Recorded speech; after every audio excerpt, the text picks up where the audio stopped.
Porque, obviamente, o que está acontecendo com Jesus, o sofrimento, poderia recair sobre o próprio Pedro. Então, para começar a entrar dentro do contexto da carta, quem escreve essa carta é alguém que, em dado momento, no começo da sua jornada, ainda sem se firmar como deveria, negou o sofrimento por Jesus. E por que isso é importante para você e para mim? É porque nós também fazemos isso. E talvez você já esteja tentando pensar assim: puxa, o pastor vai começar a falar sobre nós sermos mais radicais, nos entregarmos a Jesus, sofremos por Jesus, mas eu sequer consigo, mas eu sequer leio, mas eu sequer oro, mas eu... Sabe, nós começamos a fazer movimentos. Eu já tentei várias vezes parar com aquilo, com aquele pecado, com aquela negligência, com aquela facilitação. Não sei se você está entendendo, mas nós não percebemos que o primeiro líder da igreja foi alguém que fugiu do sofrimento do seu mestre. E existem pessoas aqui que já tentaram muitas vezes ser mais crentes do que são, mas não conseguiram. Mas o Senhor Jesus chama você hoje aqui, porque clara e decididamente, assim como Pedro, ele também deu uma chance a Pedro e está dando uma chance a você, para que o seu evangelho não seja raso, sua vida não seja de fujão, e você não esteja por aí tentando dizer para as pessoas o que o evangelho é, sem viver o que o evangelho é. Então entenda uma coisa, até coloquei essa frase que ele vai colocar aqui para a gente, é uma frase conhecida, famosa, muita gente já replicou ela, então eu nem sei de quem é. Mas Deus não se cansa de nossos recomeços. Deus não olhou para Pedro e falou assim: não acredito. Não, ele deu uma chance. E está dando uma chance para você aqui hoje. Está dando uma chance para que você, que facilitou as coisas, você que foi pressionado por alguém e mentiu, você que foi alguém que agradou, e ele está falando aqui com pessoas que lidam com hierarquias, não falou a verdade porque teme a reação de um superior, não se posicionou firmemente, porque obviamente poderia sofrer represálias do meio, decidiu ir com aqueles que estavam indo para fora e para longe, decidiu fazer o que sabia que sua consciência condenava. Então, Pedro, Jesus e a Pedro estão aqui, chamando de volta. Venha de volta. Venha de volta. Se você negou a Cristo, mas o ama, venha de volta. Se você estava longe, mas entende o chamado do Senhor, venha para perto. Ele não está cansado de você tentar mais uma vez. Venha para Cristo. E o texto vai avançando, a palavra de Deus vai avançando, e nós já vimos aqui que ele diz para que nós não estranhemos. É isso aí, não estranhemos. Olha o texto bíblico: amados, não estranhem no fogo que surge no meio de vocês, ou seja, no meio da igreja, destinado a pô-los à prova, como se alguma coisa extraordinária estivesse acontecendo. Aqui nós vamos ter palavras importantes. A primeira delas é fogo. Fogo na epístola de Pedro não é fogo de sofrimento, pelo menos não no primeiro momento. Fogo na epístola de Pedro tem o sentido de provar. Sabe, em Provérbios capítulo 27, você encontra o fogo provando o ouro e purificando. Se você abrir a Bíblia e voltar no capítulo 1 de Pedro, você vai encontrar no verso 7 o seguinte: eu começo do 6 e sigo para o 7, 1 Pedro 1, 6 e 7. Acompanhe, por favor.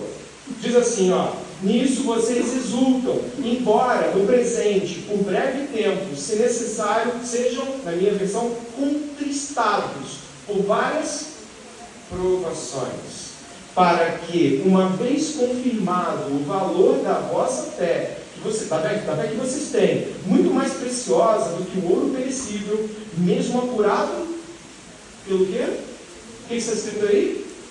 Pelo fogo, resulte em louvor, glória e honra na revelação de Jesus Cristo. O fogo na epístola de Pedro começa tendo o efeito purificador, ou pelo menos um efeito provador, colocando à prova.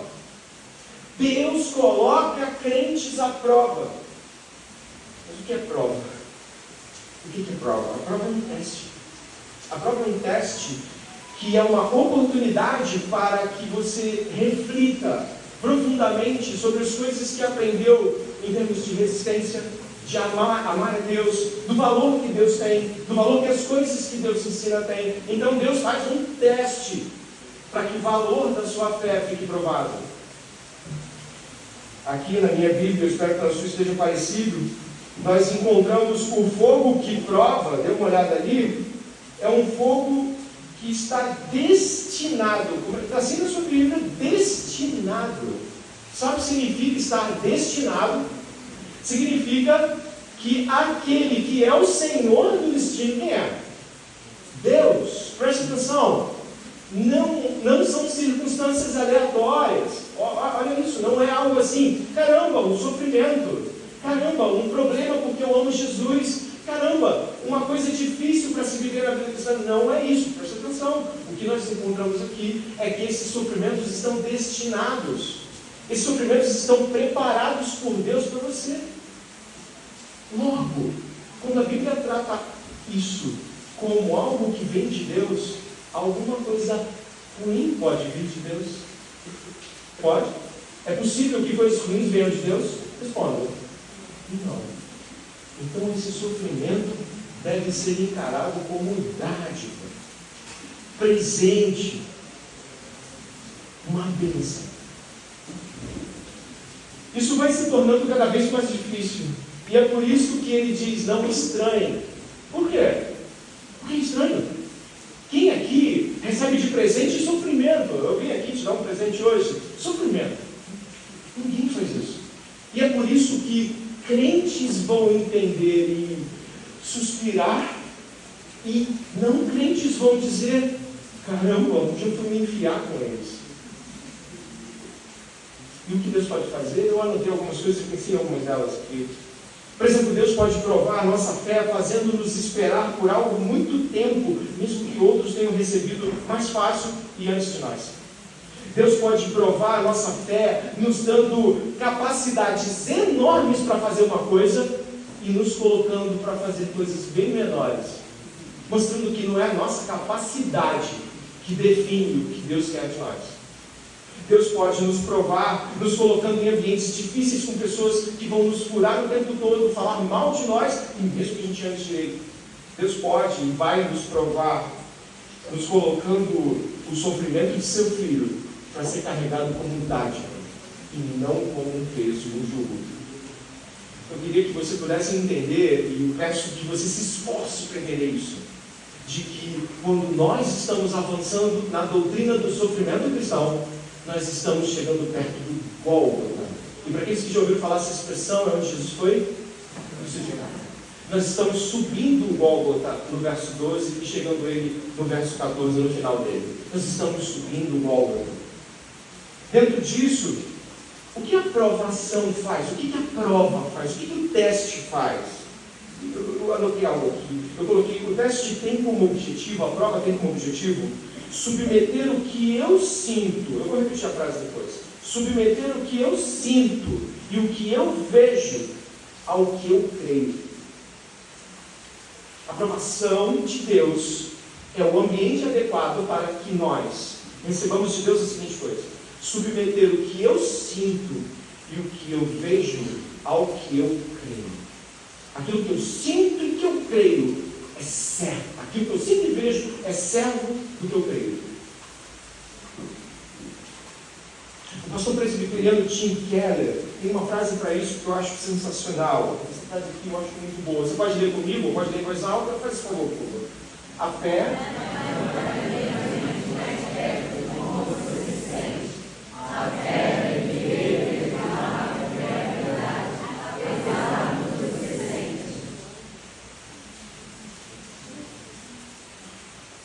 Dentro disso, dentro dessa realidade, o sofrimento cristão não é acaso, é destino.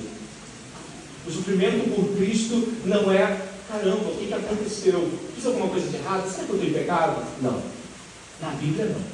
Na Bíblia o sofrimento por Cristo é um presente. E como eu disse, nós estamos subindo o Gólgota. Vamos chegar até lá. Dentro dessa realidade, nós ainda temos mais para aprender. Eu gostaria que você pudesse observar de que o final do verso 12 diz assim, como se alguma coisa extraordinária estivesse acontecendo. É isso que está aqui na minha versão, pelo menos. O sofrimento cristão, o sofrimento por Jesus, por ter tido escolhas que confrontam o tempo presente, não é extraordinário. O que significa isso? Não é uma coisa pontual. E nem uma coisa que eu devo dizer, que é isso? Sofrimento. E é aí que o verso seguinte entra como uma bomba. Olha só. Pelo contrário, alegrem-se na medida em que são coparticipantes dos sofrimentos de Cristo. Eu vou ler de novo porque a tua atenção pode ser ainda melhor. Pelo contrário, alegrem-se na medida em que são coparticipantes dos sofrimentos de Cristo. Alegrem-se na medida em que são coparticipantes dos sofrimentos de Cristo. O que é isso? O que é ser coparticipante? Será que essa palavra faz algum sentido para nós? Olha, quando eu estava aqui na apresentação, 95% das pessoas disseram que eram de igreja. 95%. Uma ou outra disseram que não, mas que conheciam alguma coisa. Então a expressão você vai entender. Koinonia. Comunhão. Essa é a palavra aqui, que está na língua original, onde o Novo Testamento foi escrito em grego. A palavra aqui é para que vocês tenham, pelo contrário, alegrem-se na medida em que vocês têm koinonia, comunhão nos sofrimentos de Cristo. Opa, onde entramos aqui? Do que estamos falando? Estamos falando da doutrina da união com Cristo.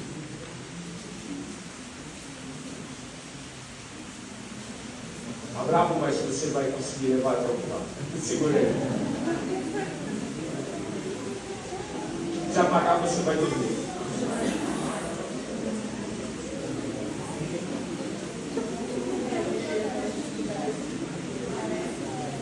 Vamos lá? O que é comunhão? Comunhão é o quê? Comunhão é, nas Escrituras, a palavra comunhão representa o quê? Comunicação de vida. Vida da vida.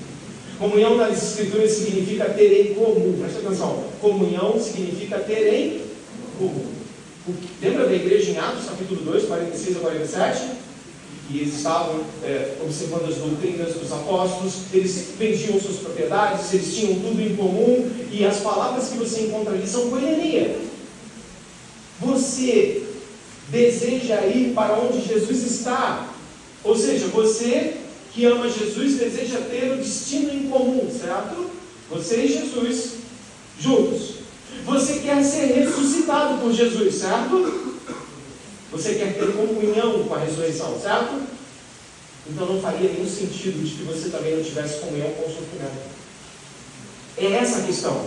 Nós não podemos separar. Eu tenho comunhão com os resultados da obra de Jesus. Quais são os resultados da obra de Jesus? Os resultados da obra de Jesus são conhecidos. Ele nos justifica, Ele nos adota, Ele nos santifica, e tem um monte de coisas boas que Ele faz, não é? E no fim, quando nós morremos, o que Ele faz? No fim daquele dia, naquele último dia, o que Ele vai fazer? Isso é ter comunhão com Jesus. Mas ter comunhão com Jesus é também ter comunhão com os sofrimentos de Jesus. E é aqui que eu gostaria de chegar. A sua vida, ela reflete essa comunhão? Pense por um instante. Você e os seus sofrimentos são marcados por serem sofrimentos por ser cristão? Você é rejeitado na área onde você trabalha, no lugar onde você estuda, porque você é honesto, correto, prega o evangelho, insiste com ele. Não somente porque você é moralista, sabe? Não, você não acredita que esses índios estão aqui espalhados. Isso não existe. Você é mau que nem eles, como aprendemos hoje. Mas a questão é, você tem sofrido porque é crente? Porque senão, pode não ser crente. Porque senão, pode estar fugindo de ser o crente que você foi chamado para ser. Aqui o que eu encontro é que o verso 13 começa com alegria e termina com muita alegria, repare. O verso 13 começa com alegria e ele continua com alegria demais ainda. Olha só o verso 13, você está com a Bíblia aí, é só você observar. Diz assim, ó, pelo contrário, alegrem-se na medida em que são coparticipantes dos sofrimentos de Cristo, para que também na revelação da sua glória vocês se alegrem exultando. Alegrem-se para que se alegrem mais ainda. Quem é que se alegra? Me diz uma coisa. Quem é que se alegra? Quem é que se alegra com o sofrimento? Você conhece gente assim? Crente. Quem é que continua ouvindo a palestra mesmo com os mosquitos? Crente. Quem é que sai de longe para vir para o retiro para dormir com menos conforto do que em casa? Crente. Mas não é só isso. É quando o sofrimento vem, você respira, chora, jubila. E isso só crente mesmo. E isso é um teste, uma evidência de cristianismo. Tá, e o que é o contrário disso? Reclamação. O que é o contrário disso? Fuga. O que é o contrário disso? Diminuir um pouco a intensidade. Você é marcado pela alegria? Essa é mais uma pergunta importante. Você é alguém marcado pela alegria cristã? Porque tem gente que é marcado pela irreverência, piadista. Não é isso. Você é marcado pela alegria cristã? As pessoas te encontram em dias difíceis. E você não diz, hoje foi uma tragédia, você diz, foi um dia difícil. E o Senhor prevaleceu, bendito seja o Senhor.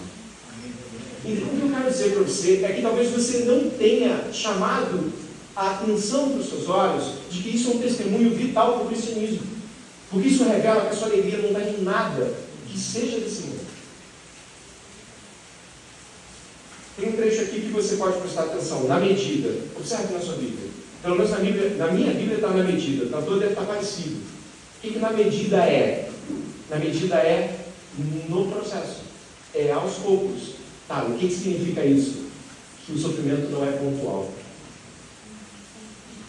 Na medida aqui revela progressividade, dia após dia. O sofrimento não diminui, ele cresce. Então, o que significa é que a alegria cresce e o sofrimento também. E não é assim com Jesus? Primeiro preso. Não, antes mesmo. Rejeitado, zombado, preso, espancado, tortura 1, tortura 2, prego, coroa de espinho, morte. Você viu diminuição ou aumento? E o que a gente quer? Vida normal, sem estresse, sem problemas, sem sofrimento. Mas sabe o que significa isso? Queremos as bênçãos que Jesus nos dá, mas não ser comunhão com Ele na cruz. Queremos as bênçãos da cruz, não a comunhão da cruz. Queremos as bênçãos da ressurreição, mas não o que levou a ela, a morte. Queremos as bênçãos de Jesus, mas não sofrer com Jesus. E isso define muita coisa para nós. Caminhando dentro disso que nós encontramos a unidade com Cristo. Cristo está unido ao seu povo. Mas sabe, Cristo já mostra isso para nós no Velho Testamento. Presta atenção nesse texto que eu vou colocar para você de Êxodo. Livro do Êxodo. Eu vou projetar aqui. Você conhece a história de Abraão? Quem conhece Abraão é Moisés. Quem conhece Moisés? Você se lembra que ele é o libertador do Egito, do povo do Egito, do povo hebreu em relação ao Egito. Deus o chamou. Você conhece essa história? Ok. Mas eu quero chegar aqui. Deus aparece para Moisés em uma sarça, um fogo. E aí começa um diálogo. Por favor, leia isso depois em casa, em Êxodo capítulo 3. É magnífico. E olha o que Moisés pergunta a Deus. Vai estar aqui no alto e você percebe também. Olha só. Então Moisés perguntou a Deus, presta atenção. Quem sou eu para ir a Faraó e tirar do Egito os filhos de Israel? Quem ele perguntou? Quem sou? Eu. É isso que ele perguntou a Deus. Quem sou eu? Deus respondeu, eu estarei com você. Presta atenção nisso. Eu estarei com você. E este será o sinal de que eu me enviei. Depois que você tiver tirado o povo do Egito, vocês adorarão a Deus nesse monte. Moisés disse para Deus, eis que quando eu for falar com os filhos de Israel e lhe disser, o Deus dos meus pais me enviou a vocês, eles vão perguntar, mais uma pergunta de Moisés, qual o nome dele? Então eu lhes direi. O que eu lhes direi, né? Deus disse a Moisés, eu sou o que sou. Disse mais, assim você dirá aos filhos de Israel, eu sou o que enviou a vocês. Presta atenção. Presta atenção. Moisés perguntou, quem sou eu para ir fazer isso? Qual foi a resposta de Deus? Eu vou contigo. A resposta não foi você é, a resposta é eu vou. Depois ele pergunta, quem é você para que eu diga quem é? Eu sou. E no final diz para eles que o eu sou te enviou. Todas as perguntas que Moisés fez a Deus foram respondidas com Deus. Nenhuma pergunta foi você é. As perguntas são, quem sou eu? Você é meu enviado. Quem é você? Eu sou. E eu, meu enviado. Nossas perguntas só têm resposta satisfatória em Deus. Você tem perguntas aqui esta noite e deve estar tentando extrair as respostas dos seus cálculos teológicos, quando na verdade suas respostas estão em Deus. Deus vai, Deus é, Deus está em unidade com o seu povo. E nós estamos aqui unidos a Cristo em Deus. Eu gostaria de avançar, indo já para a parte final do que nós estamos aprendendo, mas eu gostaria de lembrá-los de algumas menções das Escrituras. Preste atenção. Romanos capítulo 8, verso 17 diz assim: se somos filhos, preste atenção, se somos filhos, somos também herdeiros, herdeiros de Deus e co-herdeiros com Cristo, e se com Ele sofremos, para que também com Ele sejamos glorificados. Se somos filhos, vamos sofrer como Ele. É uma condição. E mais, 1 Coríntios capítulo 6, verso 17, mas aquele que se une ao Senhor é um só espírito com Ele. Até antes de Cristo, o sofrimento era trágico. Você lembra dos amigos de Jó? Eles não suportaram aquilo não, né? A teologia não deu conta para eles. Mas depois de Cristo, o sofrimento por Deus foi dignificado. Quando estamos sofrendo por Deus em Cristo, é digno. Ou seja, a gente avança para o final com a questão de qual é a revelação da glória de Deus? Qual é a revelação de Cristo, da glória de Cristo? O que é glória? Como isso? Revelação de glória? O que é isso? Bom, eu gostaria de que você pudesse refletir sobre algumas passagens bíblicas. Vai rapidinho em Isaías, muito rápido. Está na sua Bíblia, aí no Velho Testamento. Vai em Isaías, capítulo 6 de Isaías. Rapidinho. Isaías, capítulo 6.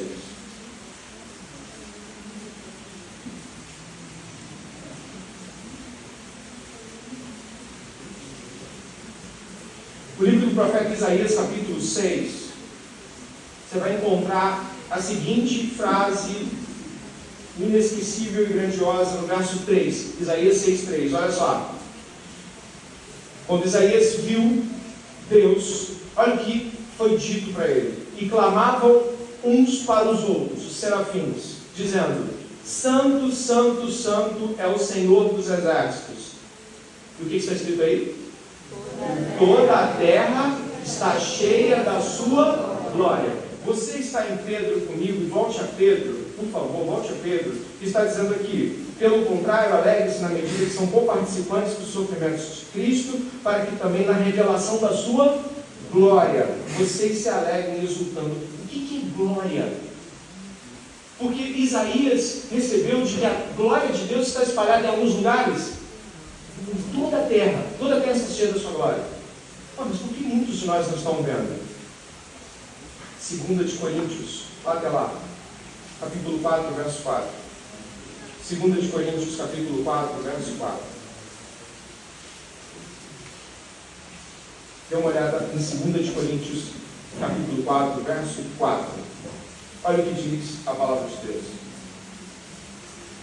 Vou começar do verso 3.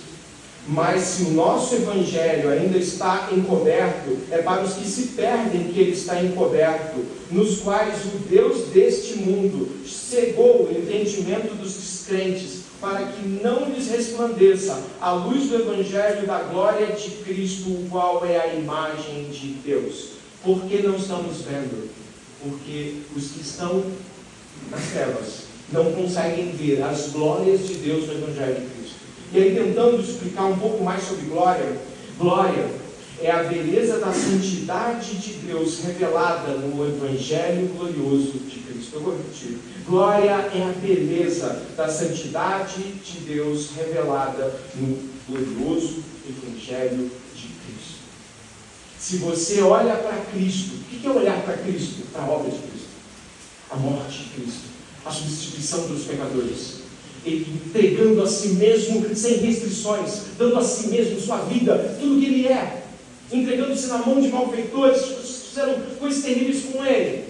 Se você olha para isso e não vê beleza, você está cego. E é isso que Satanás faz. Ele cega-nos para ver a beleza da glória.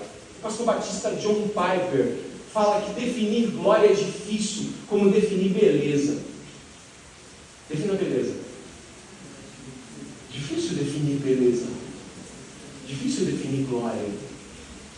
Mas, se pudermos ver a beleza da santidade de Deus no Evangelho de Cristo, vimos a glória de Deus. Se você olha e vê beleza na obra de Jesus, a beleza te cativa e você entrega a mesma beleza pelo qual você também vai sofrer. E por fim, coloco algumas questões aqui para você que ouviu falar sobre glória agora. Glória é essa beleza, mas glória também é a grandeza. Sim. Quando falamos de algo glorioso, falamos de algo o quê? Grandioso, majestoso, belo ao extremo. O que é a sua busca por glória? Isso é importante também. Aqui existem pessoas que estão avançando na carreira militar e talvez a sua busca por glória tenha a ver com as divisas que vão estar na sua farda. E você as observa e cada uma delas crescendo e se colocando bem, acho que é no braço esquerdo que ficam as divisas, né? Vocês ajudam aí, aquelas marcações da sua patente, você diz, é ali no topo, é a glória. Mas mais uma frase para você. No fim dos tempos, Deus não olhará para você procurando as patentes e as medalhas, mas as cicatrizes de seu filho. Talvez a sua glória seja marcada pela glória dos homens e você não consiga ver beleza no Evangelho. Sua glória são as notas que você tira, suas glórias são passar nas provas que você tanto almeja, suas glórias. Aqui tem pais aqui, eu vi que tem gente aqui que é pai e mãe. Será que a sua glória bater no peito e dizer assim, formei 2 para poder na faculdade? Pode ser um tipo de glória para você. Meu filho não é assim, não. Olha, o filho dela é assim, mas o meu eu trato bem. Olha meu filho, olha como é que é meu cuidado. São glórias, são tolices humanas de elevação. Talvez você ache glorioso ter milhares de seguidores no Instagram, por exemplo. Pode ser um tipo de glória. Glória do desempenho, glória da excelência. Olha como eu faço isso excelentemente. Eu não faço dinheiro, eu não faço de qualquer coisa, eu não faço de qualquer maneira, eu não chego atrasado, eu não... E aí sabe o que eu faço? Eu começo a falar das minhas glórias. E o Evangelho vai ficando ofuscado e distante da sua beleza. E sabe qual é a questão? Começamos com surpresa. Quem lembra? Se você gosta de surpresa ou não. Talvez a grande surpresa seja de que você não busca a verdadeira glória. Você não reflete a verdadeira glória. E que tudo que você busca, na verdade, é a glória que foi condenada na cruz. Esta noite, antes de orar por você, eu gostaria que você soubesse que o Evangelho glorioso de Jesus marca o nosso coração com a morte de Cristo a nosso favor, apesar de nós não valorizarmos isso nunca como deveríamos. Eu e você achamos muito estar com os mosquitos e ouvindo. É capaz da gente dizer, resistiu aos mosquitos. Ele resistiu ao madeiro. Isso aqui não é nada. Então, se você fica, puxa, não consigo nem prestar atenção, ele pregou por uma pessoa estando na cruz. Se você fica, eu estou incomodado porque não consegui pegar nada da pregação, ele estava sendo zombado estava humilhado e envergonhado enquanto salvava você. Cuidado, muito cuidado em achar que a sua vida cristã é uma exuberância que talvez não seja. Então eu gostaria de marcá-los com 3 palavras: a alegria cristã, o sofrimento cristão e a glória do Evangelho. Se você não é alguém que respira, vive e busca essas coisas, você está longe de Jesus, independente de quanto tempo você esteja na igreja. Você está perdido e você precisa ser encontrado por Jesus essa noite. Você precisa de misericórdia e graça. E se você é um cristão, uma cristã verdadeira, mas não tem sofrido por Jesus, é porque de fato você tem sofrido por outras coisas. E elas estão dando a glória que você quer. E é por isso que está tudo morno. É por isso que você é tão diferente do Novo Testamento. Que a graça e a bondade do Senhor movam o seu coração na direção da beleza do Evangelho. E que talvez quando voltemos aqui para o próximo retiro, assim como Paulo em Gálatas, você mostre as cicatrizes. Vamos orar? Senhor, te damos graça. Porque segundo a tua riqueza e glória, nós que estamos aqui, Senhor, achando muito mosquitos nos incomodarem, deveríamos estar pensando nos pregos. O Senhor cravado no madeiro resistiu tudo por nós.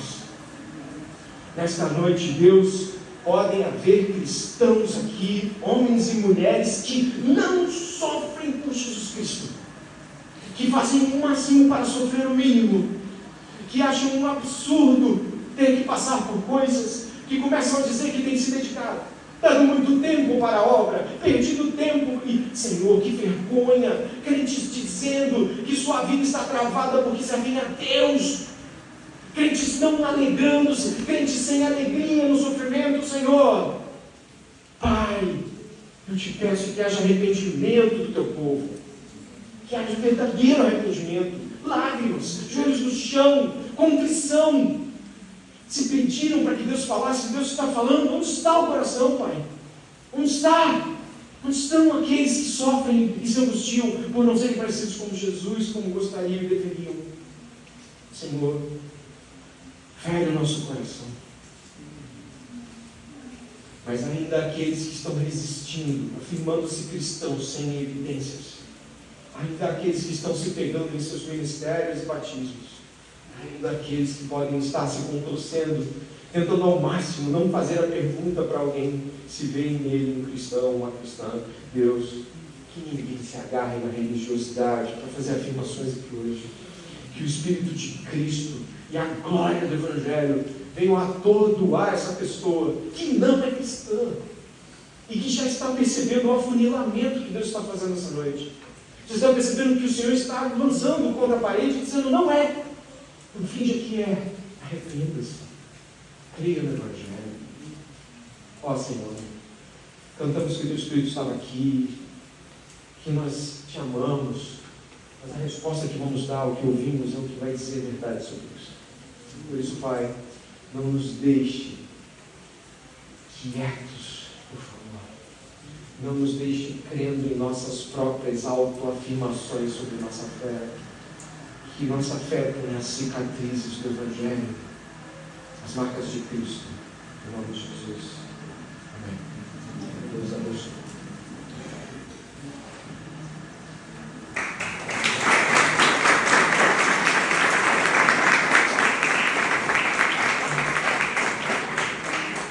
Amados, o curso está encerrado, tá bom? Só um aviso, agora a gente vai entrar no momento da ceia. O